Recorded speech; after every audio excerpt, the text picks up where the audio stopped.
In today's video, I am going to teach you how to add a test discount to an invoice in Stripe. To begin, make sure you are working in a sandbox or test environment instead of your live account.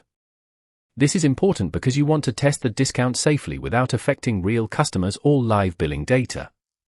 In Stripe, switch over to your test setup first so everything you create stays in the sandbox.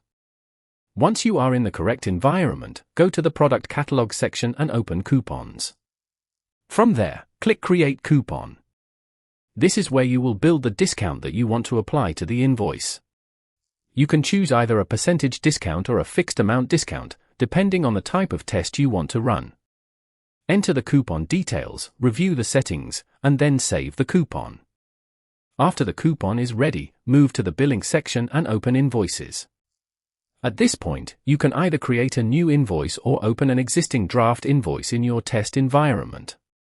If you are creating a new one, select a test customer so the invoice has someone assigned to it. Next, add an invoice item. This can be a product from your catalog or a one-time item, depending on how you want to structure the test invoice. The main goal here is to make sure the invoice includes a charge that the coupon can be applied to. Once the item is added, you will be able to apply the discount directly on that invoice item.